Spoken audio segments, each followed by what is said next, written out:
बना हुआ एक सुंदर घर हुआ करता था। उस घर के अंदर बहुत सारा खजाना था, लेकिन अगर कोई भी पक्षी उस खजाने को हासिल करने जाता तो उसको उसकी जान से हाथ धोना पड़ता। वहीं पास वाले जंगल में एक मानो चिड़िया रहा करती थी। वो काफी गरीब हुआ करती थी। मानो चिड़िया जंगल के पक्षियों से भोजन मांगकर खाया करती थी। एक दिन मानो चिड़िया को काफी ज्यादा भूख लगी हुई थी। वो काफी देर इधर उधर भोजन की तलाश में फिरती है, लेकिन उसे कहीं भी कुछ भी खाने को ना मिलता। फिर वो कालू कौवे और गोरी कौवी के घर जाती है। गोरी बहन, मुझे बहुत भूख लगी है। अगर आपके पास कुछ खाने को है तो कृपया करके मुझे कुछ खाने को दे दे। अरे, ये सुबह सुबह भिखारी चिड़िया मेरे घर पर कहाँ से आ गई? चल भाग यहाँ से, मैं तुझे कुछ खाने को नहीं दे रही। इस तरह गोरी कौवी मानो चिड़िया को डांटकर भगा देती है। सारा दिन इधर उधर ढूंढने के बाद भी मानो चिड़िया को खाना नहीं मिलता।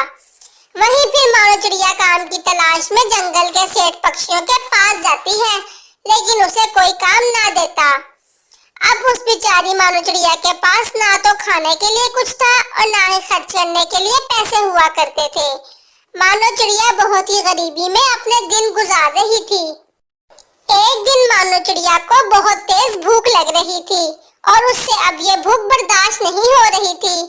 अरे, मैंने तो 4 दिनों से कुछ नहीं खाया और जंगल के पक्षी भी मुझे खाने के लिए कुछ नहीं दे रहे। मैं क्या करूं? तभी मानो चिड़िया को गोरी और कालू के घर से कुछ पकने की खुशबू आती है। लगता है गोरी बहन के घर में खाना पक रहा है। चलो मैं उनसे ही जाकर दोबारा मांग लेती हूँ, शायद वो मुझे कुछ दे दें खाने को। मानो चिड़िया भूख से मजबूर होकर उनके घर चली जाती है। ओए भिखारी चिड़िया, तू फिर आ गई। गोरी बहन, प्लीज मुझे कुछ खाने को दे दे। मैंने 4 दिनों से कुछ नहीं खाया। तो हम क्या करें? हमने तेरा ठेका उठाया हुआ है क्या? कालू जी इसलिए नहीं कमाते कि तुझ जैसी भिखारी को खाना खिलाएं हम। जाकर मेहनत कर, कोई काम ढूंढ अपने लिए। गोरी बहन, मैंने बहुत काम ढूंढा है, लेकिन मुझे किसी ने काम नहीं दिया। आप कृपया करके मुझे थोड़ा सा खाना दे दे, वरना मैं मर जाऊंगी। लगता है तू ऐसे नहीं मानेगी। रुक, मैं तुझे अभी सबक सिखाती हूँ। फिर क्या था, गोरी कौवी उस बेचारी मानो चिड़िया को मारने लग जाती है और खूब मारती है उसे। फिर मानो चिड़िया बैठकर रो रही होती है। अब मैं इस जंगल में और नहीं रहूंगी। मैं ये जंगल छोड़कर चली जाऊंगी। इस जंगल के पक्षी बहुत दुष्ट हैं। फिर मानो चिड़िया वो जंगल छोड़कर दूसरे जंगल जा ही रही होती है, तो उसकी नजर एक बड़े से समोसे के बने हुए घर पर पड़ती है और वो फौरन से उस घर के पास आती है। अरे, ये समोसे से बना हुआ घर तो कितना सुंदर है। चलो मैं अंदर जाकर देखती हूँ, शायद मुझे कुछ खाने को मिल जाए यहाँ से। फिर मानो चिड़िया उस घर के अंदर आ जाती है।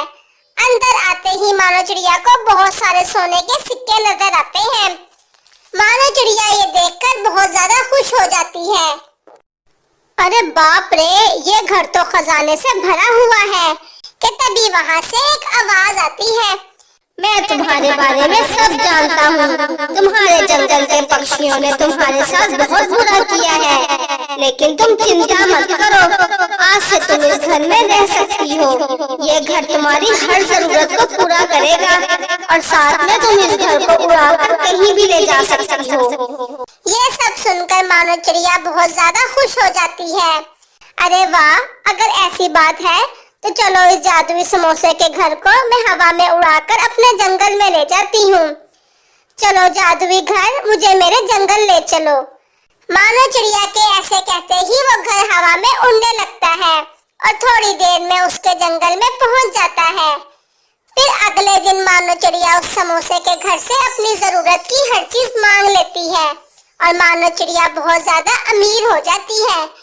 मानो चिड़िया को अमीर देखकर जंगल के पक्षी हैरान रह जाते हैं, लेकिन मानो चिड़िया बहुत ज्यादा दयालु थी। वो हर रोज जंगल के पक्षियों को सोने के सिक्के दिया करती थी। पक्षी वो सिक्के ले लेते थे और बदले में मानो चिड़िया को बहुत ज्यादा दुआ दिया करते थे। इस तरह मानो चिड़िया जंगल के सभी पक्षियों का भला कर रही थी। दूसरी तरफ जब ये बात गोरी कौवी को पता चली तो वो फौरन जादुई समोसे का घर देखने के लिए आ जाती है। और मानो चिड़िया को इतना अमीर देखकर गौरी को बहुत ज्यादा जलन होती है। ये भिखारी मानो चिड़िया इतनी अमीर कैसे बन गई? मैं इसको जान से मारकर इस जादुई समोसे वाले घर पर कब्जा कर लूंगी।